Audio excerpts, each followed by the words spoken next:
सत साहिब सतगुरुदेव की जय। बंदी छोड़ कबीर साहिब जी की जय। बंदी छोड़ गरीबदास जी महाराज जी की जय। स्वामी राम देवानंद जी गुरु महाराज जी की जय हो।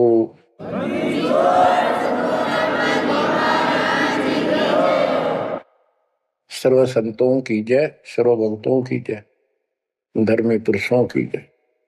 श्री काशी धाम की जय, श्री सुडानी धाम की जय, श्री क्रोथा धाम की जय, श्री बरवाड़ा धाम की जय। सत साहिब ग्रीव न्योली नाद सुभान गति, लड़े भुजंग हमेश, जड़ी जानो नाम जगदीश है, विष नहीं व्यापे शेष। संत गरीबदास जी महाराज परमात्मा से प्राप्त अध्यात्म ज्ञान को कितने सुंदर तरीके से प्रमाण के साथ पेश करते हैं कि परमेश्वर कबीर जी का जो नाम है ये ऐसा जबरदस्त है। कबीर साहब ने बताया कि कबीर जैसे फनपति मंत्र सुन, रख पुन सुकोड़े, ऐसे बीरा मेरे नाम से गल चले मुंह मोड़े। ये तो कबीर साहब ने स्वयं बताया। जैसे फनपति सर्प और गारुड़ के मंत्र को सुनकर उससे इतना डर जाता है कि अपने फन को इकट्ठा करके भागने की चेष्टा करता है, ऐसे मेरे नाम से, कबीर नाम से, उस सच्चे मंत्र से यू काल चले मुंह मोड़, ऐसे काल दूर भाग जाता है। गरीबदास जी कहते हैं, यम किंकर कर जोड़ चले तिस देख रे, धर्मराय के अंक मिटावे लेख रे, जीव जुनी नहीं जा बाठा डे गही, दर्ग मंज हजूर पकड़ छे की बही। गरीबदास जी आंखों देखा परमात्मा की शक्ति का वर्णन करते हैं कबीर जी का, कि उनको देख कर यम के दूत हाथ जोड़ के और दूर चले जाते हैं। और फिर परमात्मा ने धर्मराज के दरबार में जाके मेरी बही निकाली। बही वो बुक, वो पैड जिस पे अकाउंट लिखा था, और परमात्मा ने कहा ये मुझे दो, ये मेरा भक्त हो गया, इसने मेरी दीक्षा ले ली। वह पैड पाट दी दाता ने वहीं पर और फेंक दी कूड़े में। दर्ग मंज हजूर पकड़ छे की बही, जीव जूनी नहीं जा बाठा डे गही। कि कबीर साहब ने जिसकी बाह पकड़ ली, जिसका हाथ पकड़ लिया, जिसको शरण दे दी, वो जीव 184 प्रकार की योनियों में नहीं जाएगा। बाह ठाडे गही, ठाडे ठाडा मीन तगड़े, समर्थ, शक्तिशाली ने हमारी बाह पकड़ दी, हमें शरण दे दी। ठाडे की परिभाषा थोड़ी सी बताता हूं आपको, क्योंकि बच्चों कोई भी हम प्रसंग सुनते हैं उसके साथ उसका जो लिंक होता है वो कथा का होना अति आवश्यक है, अन्यथा उसका कोई प्रयोजन नहीं रहता। काफी समय पहले की बात है, एक भक्त अब परमात्मा कबीर जी की शरण में था संत गरीबदास जी के माध्यम से। और पुराने समय में खेती किसानी जो होती थी वो केवल वर्षा पर निर्धारित होती थी और कोई नहर नूर नहीं थी, ना उसका कोई पानी लगता था। बारिश हो जाती थी कुछ एक क्षेत्र में तो उसमें किसान अपना उसको संवार के बीज बो दिया करते थे। जमीन ज्यादा हुआ करती थी उस समय। उस भगत की बहन के क्षेत्र में वर्षा होगी, वहां से मैसेज आया कि हमारे यहाँ बारिश हो गई है और सभी खेत एकदम बाने योग्य हो गए, बोने योग्य हो गए हैं, हेल्प के लिए आओ। वो अपने बैल अपना हल लेकर चला गया, उसको दूसरे खेत में भेज दिया। स्वयं उसका जो जीजा था, बहन का बटेऊ पति, वो अपने बैल लेकर दूसरे खेत में चला गया। जिस खेत में वो भक्त गया, दिन में हल चलाया, दोपहर के समय उस समय रेस्ट देते हैं बैलों को, पेड़ के नीचे चला गया। फिर वहां देखा आसपास एक तालाब थी, छोटी सी तलैया जोड़ी, उसमें कुछ पेड़ पेड़ थे, पानी था। बैलों को पानी पिलाने चला गया तो वहां एक मंडी बनी हुई थी, यादगार सी छोटी सी चबूतरा सा बना के। उस पे एक बेली गुड़ की रखी थी। बेली पहले 5 किलो का कट्ठा ही बना करते, वो विशेषकर चढ़ाने के लिए होता था, भेंट अपने देवी देवताओं को किसान चढ़ाते थे, बोल देते थे पहले ही फसल का पहला वो 5 किलो ऐसे पीर का चढ़ाओ। वो पीर की मंडी थी। तो वो जो एक का डला सा था मोटा 5 किलो का, 5 शेर का, उसको उठा लाया वो भक्त, कुछ आप खाया कुछ बैलों को खिला दिया, अपना काम करके शाम में घर पर आ गया, सो गया। रात्रि के 12 बजे के आसपास एक 4.5 फुट का, टोपी सिर पे, सफेद कपड़े, दाढ़ी जैसे मुसलमान वेशभूषा हो, आके उससे 10 फुट दूर खड़ा होके और कहने लगा, तेने मेरा गुड़ कैसे खा लिया, तेरी हिम्मत कैसे पड़ गई, तो ठाड्डे की शरण में है इसलिए बच गया, न तुझे मारता और तेरे दोनों बैलों को मारूंगा। मेरी पार नहीं बसाई और कति लाल आंख कर रखी और बहुत गुस्से में था। यूं कह गौ चला गया। भगत को भी फिर थोड़ा सा एहसास हुआ यू के भला थी, बाकी इतना तो विश्वास था कि समर्थ की शरण में हो, इस तरह के कुतरुओं का कोई बहुत नहीं। फिर भी मन में था वही कहते, ये बात हुई तो हुई क्यों, ऐसा क्या कारण हो गया। उसने अपनी बहन से पूछा कि बहन ऐसे ऐसे उस मंडी पे गुड़ चढ़ा रखा था आपके खेत में, किसकी वहां रखी है वो आपके खेत के बराबर में जोड़ी पे, तालाब पे। तो उसकी बहन बोली के बात हुई भाई, क्योंकि एक बेली चढ़ा रखी थी, किसी ने गुड़ की ऊपर रखी थी, मैं उठा लिया, उड़ा कुत्ते खाओ उसने, मन बहला थी खिला दी, कुछ आप खा ली। उसकी बहन बोली रे क्यों जुल्म कर दिया तेने, को उठा लिया तू वहां से, रोड लागी न सुनते ही। भाई बोला मेरी तो सुन ले सारी। वो एक इतने 4.5 फुट का, 4 फुट का आदमी होगा और सफेद कपड़े पहन रखे, ऊपर टोपी, मुसलमान टाइप सा था, और मेरे से 10 फुट दूर खड़ा होगा। रात को आया और यूं बोला, तेरी हिम्मत कैसे पट गई, मेरा गुड़ उठा लिया, तने खा कैसे लिया। मैं बोला नहीं, वो आप पे बोलेगा। ने बोला तू ठाड्डे की शरण में है, न तुझे मारू और तेरे दोनों का लाल मारू। ला ला के रखी थी और नो कहकर चला गया वापस।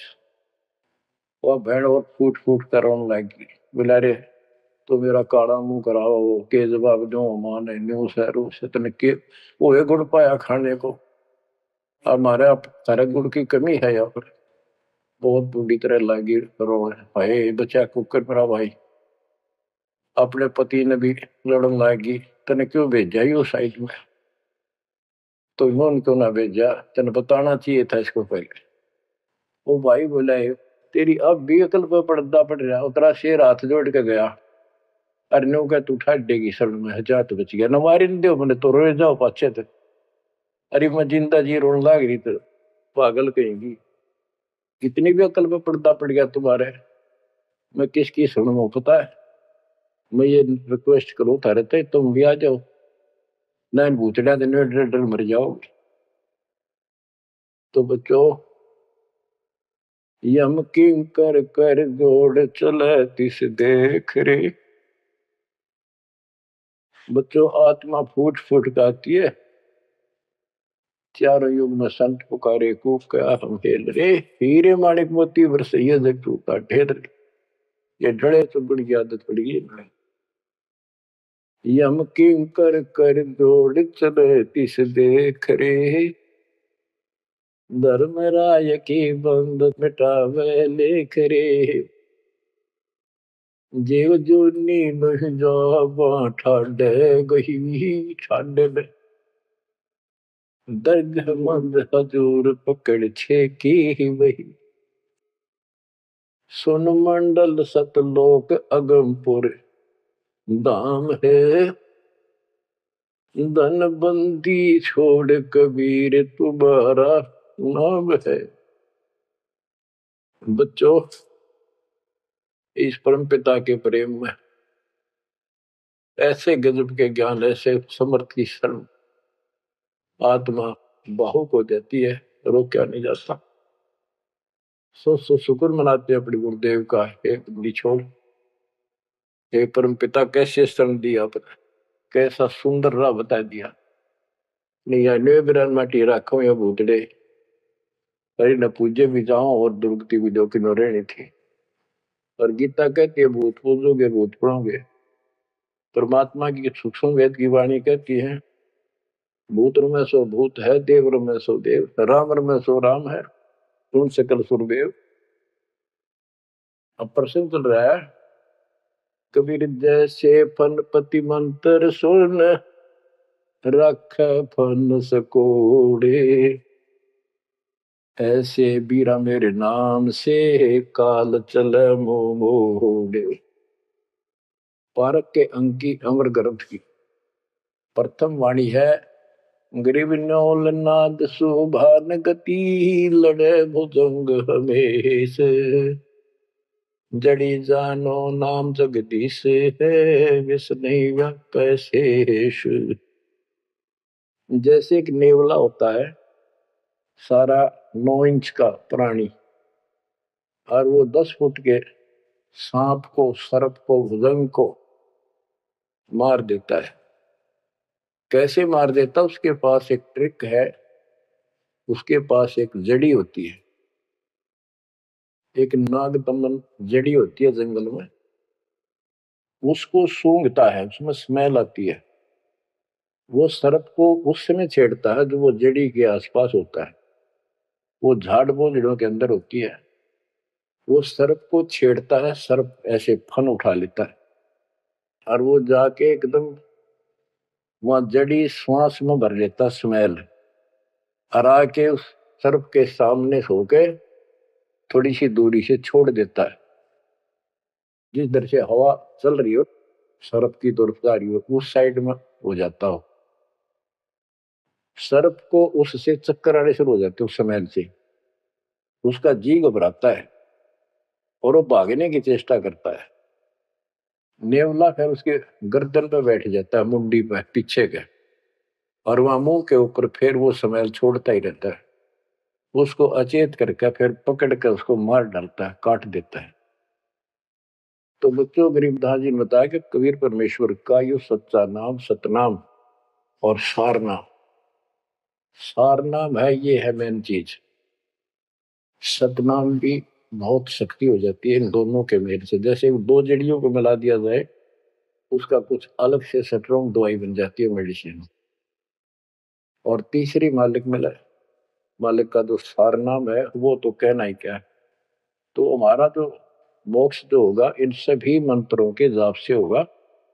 ये हमारी साधना है, पूजा हमारी सारनाम है। बच्चों, जैसे एक छोटा सा सर्प उस जड़ी की ताकत से, स्मेल की ताकत से जो श्वास में भर के लाता है, इतने तगड़े लंबे सर्प को कंडम कर देता है, ऐसे ही परमात्मा के इस नाम के सिमरन श्वास के द्वारा करने से।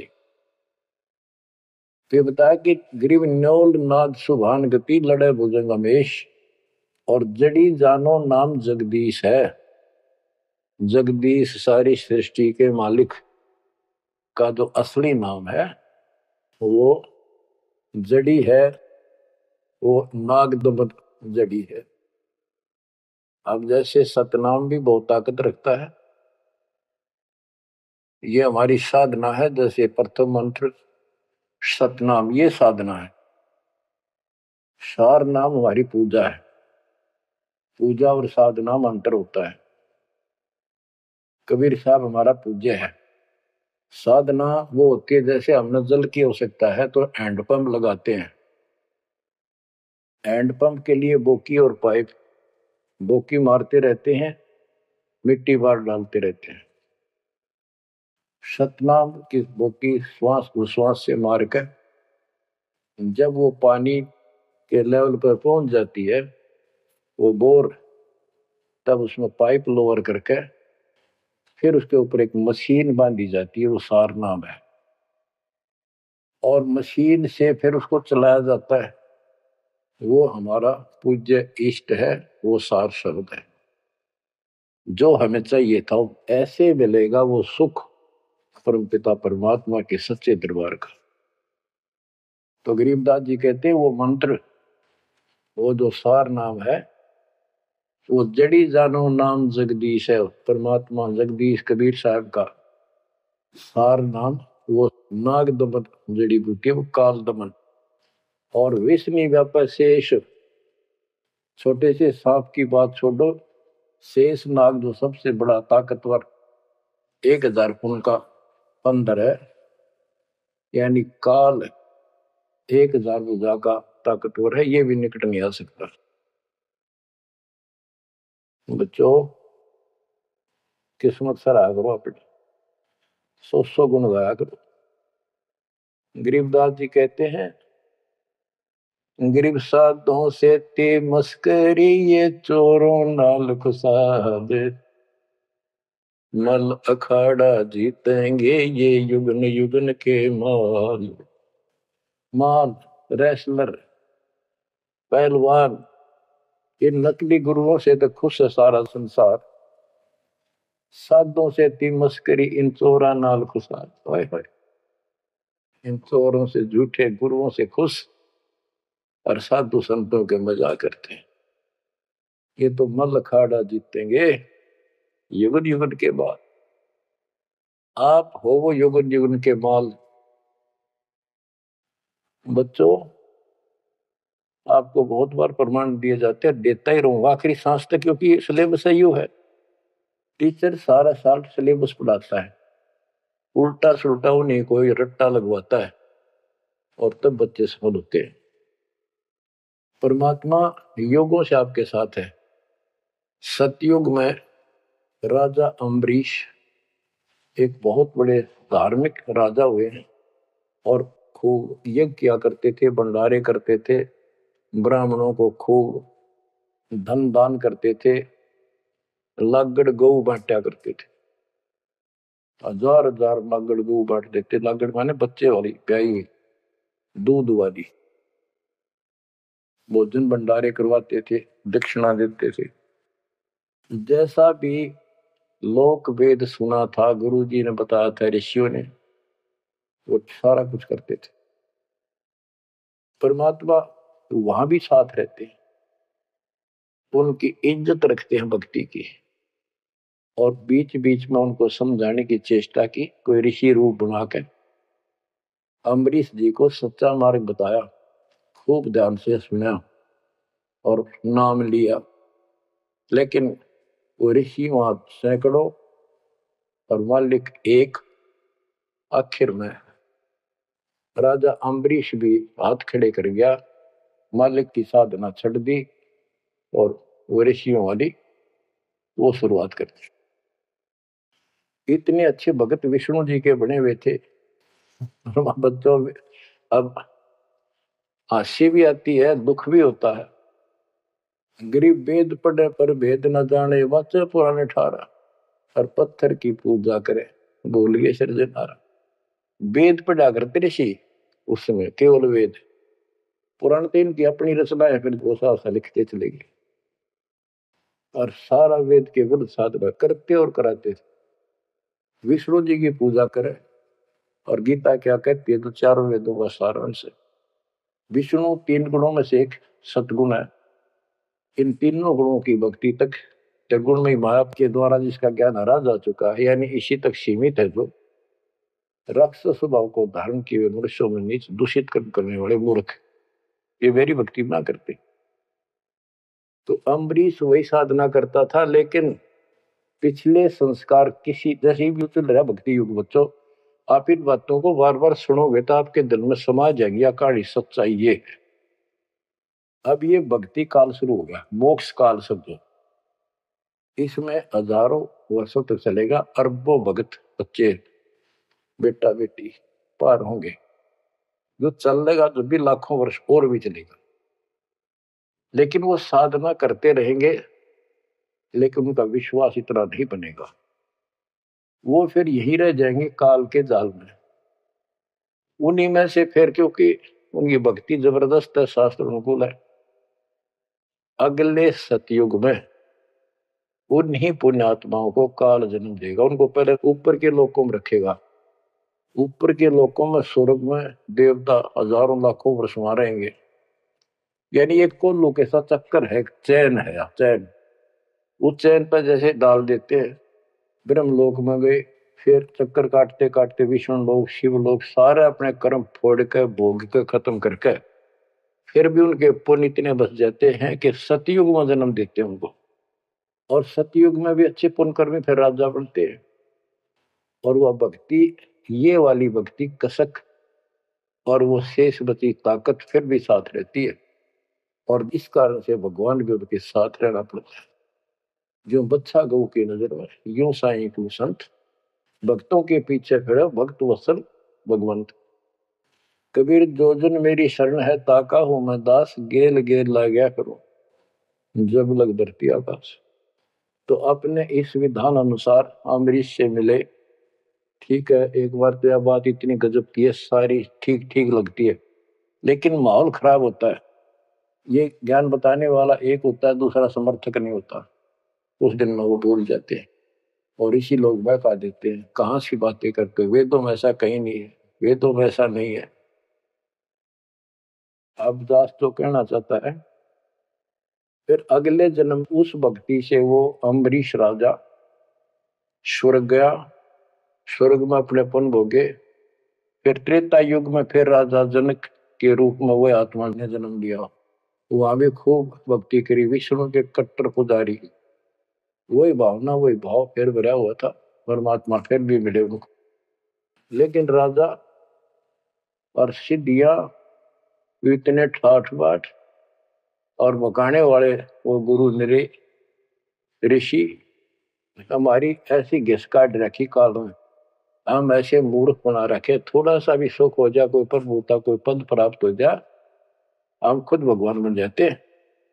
लेकिन पिछली धार्मिकता के अनुसार हम कुछ धार्मिक भी बने रहते, लेकिन रहते वही के वही। और अम्बरीश राजा इतने अच्छे भगत थे, पिछली सिद्धि शक्ति मालिक की वो भक्ति की सही थी। एक बार दुर्वासा ऋषि ने उनके ऊपर सुदर्शन चक्कर छोड़ दिया। दुर्वासा कहता था कि तू ये साधना छोड़ दे, मैं बताऊं वाह कर। अम्बरीश ने हाथ भर ली पर छोड़ी नहीं। अगली बार गया, उसने गुस्सा हो गया कि तू मानना नहीं मेरी बात, तेरा सिर काट दूंगा, इतना गुस्सा था।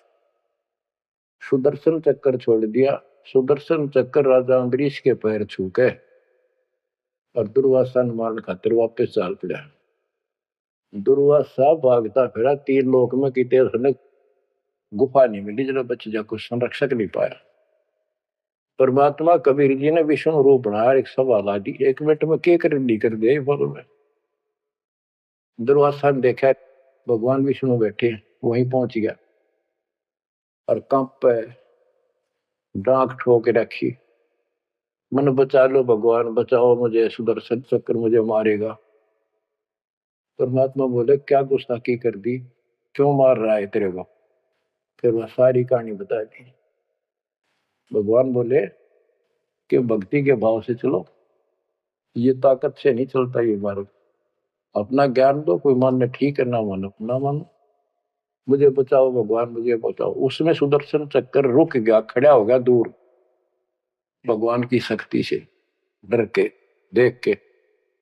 तो दुर्वासा को विश्वास हो गया कि यहाँ बचाओ हो सकता है, माफ करो मुझे माफ करो। परमात्मा बोले अम्बरीश के पैर पकड़े, वो बचाओगा तुम्हें, इससे मैं नहीं बचाऊंगा। हाथ जोड़े, हे भगवान आपके दरबार में मैं नहीं बचूंगा, कहाँ भेजो हो दाता, मैंने तो रास्ते में मारेगा। बोला जा, वही जान बचेगी तेरी। अम्बरीश के चरणों में गिरा वो, जिसने 56 करोड़ यादव मार दिए थे एक में चलता है। तो कहते हैं अपनी देसी कहावत हमारे यहाँ, शेर न सोआ शेर, जरूर टकरा कर इन्हीं बकवाद करनी है ना। अम्बरीश के चरणों में मत्था टेका उसने, मेरी जान बख्शो महाराज, जान बख्शो, बख्श दो। अम्बरीश राजा बोले, महाराज मैंने कुछ नहीं कहा, तेरा कर्म तुझे मिला। और वो सुदर्शन चक्कर हाथ से पकड़ लिया राजा अम्बरीश ने, और ऑफ कर दिया, शांत हो गया। बोला ले जा तेरी तोब। और भक्ति के बावरे ना चाहिए इंसान। बच्चों, अम्बरीश राजा की इतनी महिमा होगी, ऋषि भी हैरान थे जो उनके गुरु लोग थे। वो नहीं छोड़ कहते, मन तू सुख के सागर बस रे, और न ऐसा यस रे। तू सुख के सागर बस रे, ये झूठे यशों में कुछ नहीं धरा। वह सतयुग में महिमा होगी, फिर राजा जनक बन गए। राजा जनक वही भाग्य बाबा नानक बने। जब एक सुखदेव नाम के बाल ब्रह्मचारी माँ के गर्भ से भक्ति ले रहे थे और आकाश में उड़ जाने की सिद्धि थी, उस अर्धी की गांठ से पंसारी बन जाते ये, अपने बराबर किसी ने नहीं समझा था। राजा जनक के पैरों में पड़कर स्वर्ग तक जाने का विरोध करवाया, वो मोक्ष तक बहुत दूर की बात है, वो तो मार्ग ही नारा है। गरीब सुखदेव ने 84 भुगती बिना पजावे खरगो, तेरी क्या बुनियाद परानी, तो पेंडा पंथ पकड़ो। के सुखदेव जैसे ऋषि जिसकी टूटी बोला करती, सारे देवता उसका सम्मान करते थे, बड़ा पहुंचा हुआ है, वो भी फिर 84 लाख योनियों में गया। राजा जनक से दीक्षा ली। पहले तो यूं कहता, मैं बाल ब्रह्मचारी ब्राह्मण ऋषि, जनक विदेही राजा भाई, कैसे शीश नवाऊं जाई। सुखदेव बोले, ज्ञान विवेक का हमने स्त्री का मुख नहीं देखा। राजा के 10,000 रानियां। तो गरीबदास जी कहते हैं, गोरख से ज्ञानी गणे सुखदेव जति जिहान।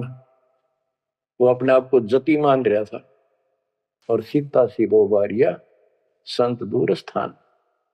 संत के घर बहुत दूर है, इन बात तो नहीं भाई इसने ब्याह करवा रखा है, इसका न्यू हो रहा था, भाई संत कैसे हो सकता है।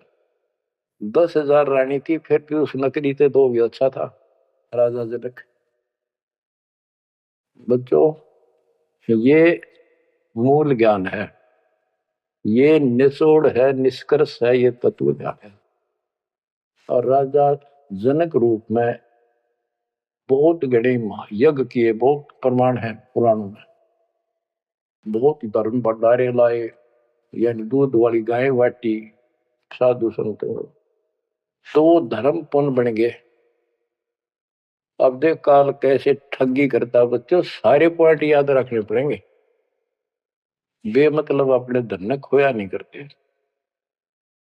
राजा जनक और सुखदेव विमानों बैठकर स्वर्ग जान लग रहे। रास्ते में 12 करोड़ आत्माएं नरक में तंग पा रही थी, हाहाकार मचा रोवे। राजा जनक ने कहा, ये आवाज कहां से आ रही है चिल्लाने की, रोको मेरा विमान रोको। रोक दिया। उनको बताया गया कि यहाँ एक नरक है, उसमें 12 करोड़ आत्माएं जीव अपने कर्म दंड भोग रहे, पाप। राजा ने कहा, इनको छोड़ दो, इनको कष्ट ना दो। तो वहां जो उनके साथ गए थे देवदूत यमदूत, वो कहने लगे, जी यहाँ आपका हुक्म नहीं चलता, यहाँ का राजा धर्मराज है, उसके आदेश से सब कुछ होता है। बोला, या तो मुझे इस नरक में डाल दो, मुझे भी यहीं छोड़ दो, ना इनको निकाल। धर्मराज तक बात गई। धर्मराज जी वहां आए, बात सुनी। धर्मराय बोले, राजन अपने अपने कर्मा का फल सब न भोगना पड़ता है, ऐसे नहीं कुछ हो सकता। तो राजा आकड़ गया। भाव यानी एक परमार्थी भाव, परमार्थ भी हिसाब का होना चाहिए, उपवाद में कोई परमार्थ नहीं चला गया। कि या तो मुझे यहाँ छोड़ दो या इनको साथ लो मेरे। तब धर्मराय ने एक विकल्प निकाला कि आप अपने पुण्य दे दो इनको, आधे या जितने चाहते हो, उतने समय तक इनको आपके साथ वहां स्वर्ग में भेज देंगे। राजा ने 50% पुण्य दान कर दिए। सबको बिठा के 12 करोड़ आत्माओं को विमान में बिठा के और स्वर्ग ले गए। बच्चों, सुखदेव ने गलती करी नहीं, वो तो आज तक स्वर्ग में है। और वो राजा जनक ने आधे पुण्य खत्म कर दिए, बाकी के पुण्य में तिल्ला झाड़ के खा के खर्च के खो खंडा के बाबा नानक रूप में जन्मे। पहले राजा थे 2 जन्मों में, दुनिया भर के नौकर होते थे, और फिर हैंड टू माउथ हो गए, खुद नौकर लगे नवाब के मोदी खाने में, गोदाम में। अब बच्चों, अब हमने सावधानी न्यो भी बरतनी है, अपने नाम ने अपने भक्ति ने नष्ट नहीं करा, किसी के ऊपर भावुक हो गया। एक बताओ था कि मैंने अपने भाई दुखी हो रहा था, उसको अपने पुण्य दे दिए, भक्ति दे दी, वो तो ठीक हो गया। मेरी डूबती हो रही है, बुरा हाल हो रहा ना, वो दिक्कत होगी, बीमारी होगी, आगे तागे दुख होने लग के, तो ये बकवाद नहीं चले, मर्यादा जो बनाई है उसको संभालो। तो कहने का भाव ये है कि आपको इस पॉइंट पे लाना चाहता हूं। अब राजा जनक राजा थे, राजा अम्बरीश राजा थे, वो बाबा नानक बने खुद नौकर लगेगा राजा के। अब यहां आकर हमारी बात टिकती है कि साधों से तीमस करिए चोरा नाल खुशाल, मल अखाड़ा जीतेंगे ये युग युग के बाद। यानी भक्ति की चाह, भगवान की चाह उनके मन तब भी थी, पर एक्सरसाइज गलत थी। अब परमात्मा फिर मिले उनको आकर के। अब वो भौतिक धन में निर्धन थे, पर अध्यात्म धन के भरे पड़े थे। पिछले पुण्य गजब के थे, भक्ति वाले। एक तो धर्म कर्म किए होते हैं वो, और एक होते भक्ति की शक्ति। हुआ न्यो की नो डटी थी उसकी, वो पुण्य खत्म कर दिए थे उसने। तो वो भक्ति उस कारण से परमात्मा फिर आकर मिले। अब वो हैंड टू माउथ था, सुन ली। राजा होता तो तब भी ना सुनता। तो बच्चों, आज आप से कितने निर्धन हो और कितने धनवान हो, आप उस मालिक के सच्चे बच्चे हो। पिछले जन्म जन्मांतर से आप भक्ति करते हुए आ रहे हो। अब परमात्मा ने अपना वो धन देखना है। कबीर सब जग निर्धना धनवंता नहीं कोई, धनवान वा को जानियो जहाँ पर राम नाम धन वही है। आपके पास वो राम नाम का धन भरा पड़ा है। और जैसे सुकुच मीन मिलता नहीं भाई, स्वाति सीप सब अड़ ही जाई। सुकुच मीन सदगुरु हो आया, जिन परमात्मा का भेद बता। जैसे सीप और मोती का उदाहरण दिया जाता है कि स्वाति भी मिल गई सीप को, ऊपर की बूंद, मोती भी बन गया। लेकिन एक सुकुच मीन जब उसमें टक्कर ना मारे, उसने खुलना नहीं, तो मोती माए गड़ गया और वह सीप भी मर गया। तो बच्चों, ये भक्ति धन थारा इब कभी नहीं गड़ मर जाता, सतगुरु ना मिलता था। तो अब आपका वो मोती सुरक्षित है।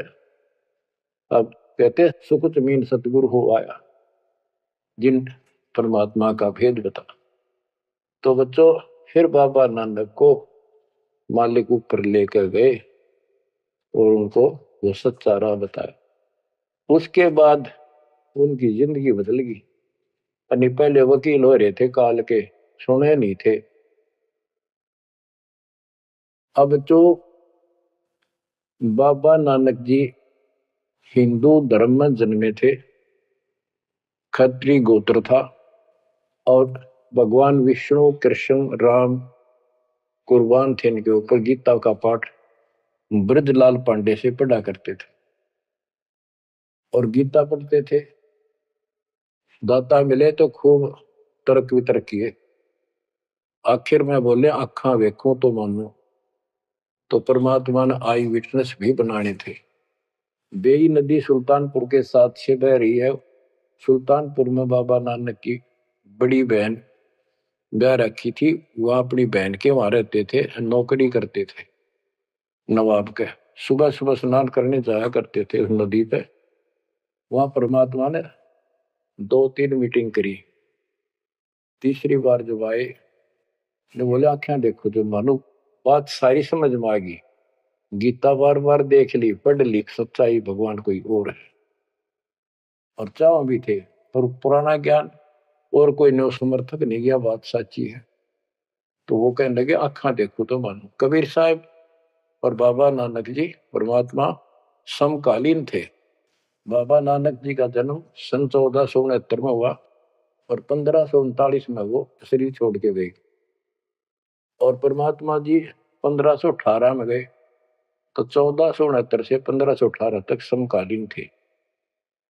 तब आंखों देखा सतलोक 3 दिन तक नानक साहब जी का शरीर कहीं और छुपा के उनकी आत्मा को लेके गए, फिर छोड़ा तीसरे दिन। उसके बाद तो दुनिया बदल गई उनकी। वो सब पूजाएं त्याग बल की शरण में आगे। घर में विरोध, सारे समाज में विरोध है।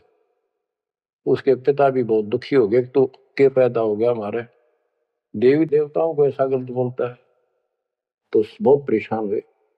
लेकिन जब आंखों देख ली, कौन सुने किसकी। सूरवीर होते हैं संत, संत सिपाही और शेर पीछे नहीं हटते। तो बच्चों सारा ज्ञान सत्संग से होता है। परमात्मा का और उस प्यारी आत्मा का, आत्मा और परमात्मा नानक साहब का सत्संग हुआ। सत्संग से बात स्पष्ट हुई। अब पारक के अंक की वाणी सुनाता हूं कुछ। साधों से ती मस्करी ये चोरा नाल खुशाद, नल अखाड़ा जीतेंगे ये युगन युगन के माल। अब वो बाबा नानक युगन युगन के माल थे और वह जीते, डट के खड़े हो गए। फिर जब ज्ञान समझ में आ गया, सारा संसार मीराबाई थी युगन युगन की माल। सत्संग में जाना ना छूटे मां, जल का मरो संसार। तो बच्चों इस स्थिति में तो बनाना पड़ेगा एक दिन, जब जाता राजी होगा। और ये ज्ञान खुद देता है भगवान। और वो आत्मा जो इसको सुनकर कुर्बान हो जाती है, वो महान आत्मा होती है। गरीब अंश गवन करते नहीं, मान सरोवर छाड़, कौवे उड़ उड़ जात हैं खाते मसाड़। हंस और कौवे और बुगले सब पक्षी कहलाते हैं। हंस उस मानसरोवर को नहीं छोड़ता जहां उसका आहार मोती होते हैं।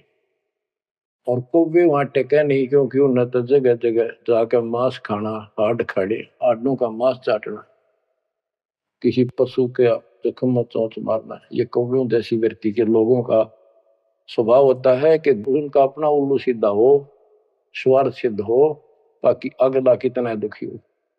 ये कौवे जैसे जीव होते। अब यहाँ बताते हैं, कबीर साहब कहते हैं गरीब अंश गवन करते नहीं, मान सरोवर छाड़, कौवे उड़ उड़ जाते हैं खाते मांसाहाड़। गरीब मान सरोवर मुक्ति फल, मुक्ता हल के ढेरे, कौवा आसन न बंद जय भूमि दीन सुमेर। गरीब कौवा रूपी बेक है ना प्रतीत यकीन, 68 का फल मेटे करे भय दीन बेदीन। गरीब हंस दशा तो साध है, सरोवर है सतसंगे, मुक्ता हलवाणी चुगे फिर चढ़त नवेला रंगे। अब स्पष्ट कर दिया कि ये सत्संग जो है ये मानसरोवर है, और भगत साध ये हमारे हंस हैं। अब कौवे बुगले तो मेंढक मछली अड़ंगा कुवाड़ बकवाद करते हैं, और हंस केवल मोती खाता है। इसी प्रकार निर्विकार जो भगत आत्मा बन गए, बेटा या बेटी, वो हंस जैसे हैं। वो केवल मालिक की वाणी, परमात्मा की भक्ति और धर्म कर्म रूपी मोती खाते हैं। और फिर ये मोती खा के यानी सत्संग वचन सुन के फिर चढ़त नवेला रंग, एक अजब गजब रंग रंग जाता है उसकी आत्मा में। आत्मा इतनी मजबूत हो जाती है जैसे बाबा नानक की होगी, जैसे मीराबाई की होगी, ऐसी आपकी भी होगी। इस सत्संग से होगी। बच्चों ये सत्संग मिला ही नहीं था अपने को आज तक। या परमात्मा की कलम तोड़ कृपा आप पर देखो ना कितना होने लग रही रहे उस बालक ने। उस परमात्मा के ये वचन याद कर लो, सतगुरु जो चावे सो कर ही 14 कोट दूत जब डरी। ये जो चावे सो कर लो, ये प्रमाण देख यो कर दिया। ऊत भूत चमतरास निवारे पर चित्रगुप्त के कागज पाने। पुण्यात्माओं, धन्य आपके माता पिता जिनसे जन्मा, और धन्य आपकी किस्मत, धन्य आपकी पिछली करनी, और धन्य आपके इस समय को कि आपका जन्म किस समय में हुआ है। इस माल्य के प्रयत्न को, दास के इस प्रयत्न को हल्के में ना लेना। पुण्यात्माओं, उस दाता की अमर कथा आपके हृदय में भर रहा हूं, ये अमृतहार आपको करा रहा हूं। बच्चों कुर्बान हो जाओ, समय पहचान दो, टाइम बार बार नहीं आता होगा आपका। ये संसारिक धंधे थे कर कर मर लिए, इनमें फिर भी पूरा ना पटता। इस मालिक की तरफ ध्यान ज्यादा दो, हर चीज में बरकत दिखा दूंगा न्यारी न्यारी। परमात्मा आपको मोक्ष दे, आपको समय दे इस अनुभव रत्न, इस मानसरोवर बनाने का, आत्मा के मैल कटाने का। सत्साई।